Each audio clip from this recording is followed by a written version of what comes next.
And some news coming in from India. Southern India's Tamil Nadu is bracing for more heavy rains. This comes after monsoon rainfall resulted in deadly flash floods across the southern parts of the state earlier this week. And according to state government, at least 10 people have died in the flooding so far. And India's meteorological department forecasts more heavy rain across the state.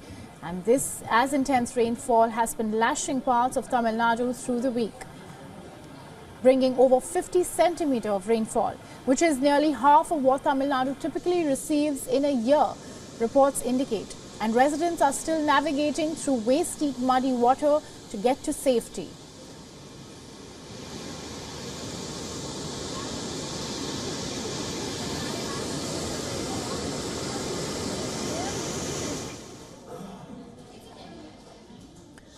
On Friday, National Disaster Response Force personnel was seen distributing relief material in the flood-affected area of Tamil Nadu's district.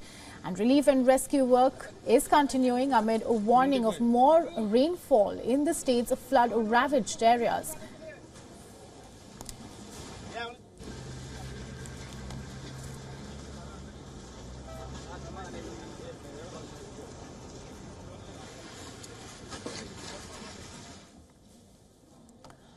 Additionally, Indian Air Force helicopters have dropped over 35 tons of relief material in the affected areas. And the intense monsoon rainfall comes right after cyclone Michang, which battered Tamil Nadu after this month, killing at least 12 people. Flash floods are a regular occurrence in India during the monsoon season. However, reports indicate that climate change is increasing their frequency and severity. And according to United Nations Intergovernmental Panel on Climate Change, India is one of the worst affected countries by the climate crisis.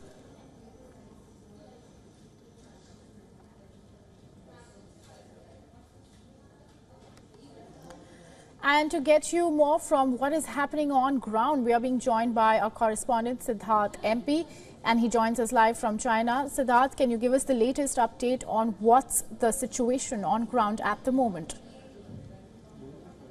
So it's almost the fifth day after the rain and flash floods, and still rescue and relief operations are underway in several parts, particularly the cut-off path of two districts. One is Thoothukudi, the other is Tirunelveli district. Both of these are in South Tamil Nadu. What we have to remember is that it's over last weekend and Monday that intense rainfall, at least 80 to 100 centimeters were recorded in some locations, which is the effective annual quantum of rainfall that fell in these regions in a span of a day or two. So that's what led to this kind of a flooding situation. So yes, large parts are recovering gradually, but there are still several areas that are cut off. What we have to keep in mind is that these are rural areas, so there are only very few roads connecting these villages which are, sparsely populated. So because of that very fact, there are several roads that are washed out.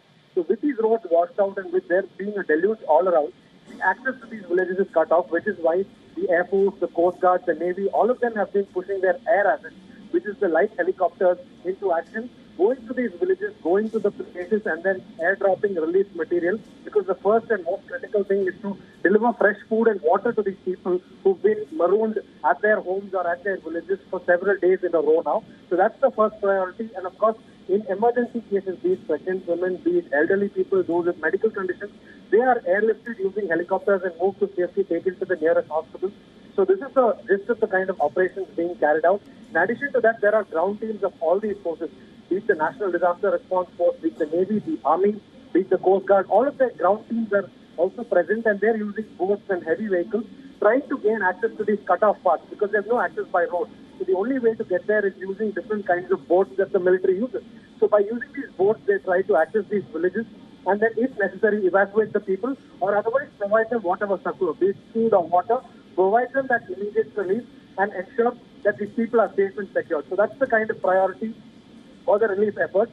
We have to remember that just earlier this month, all of these above forces that we mentioned were deployed in northern part of Tamil Nadu, in Chennai and adjoining districts, when Chennai also received very heavy rainfall, extremely heavy rainfall, in fact, in the first week of December. And now here, South Tamil Nadu is also reeling with a similar condition. Let's keep in mind that Chennai alone and adjoining districts, it took at least 5 to 6 days for this relief operation to, come to a close, which is why we can also expect a similar timeline, 5 to 6 days timeline for the relief operations to come to a close in South Tamil Nadu as well.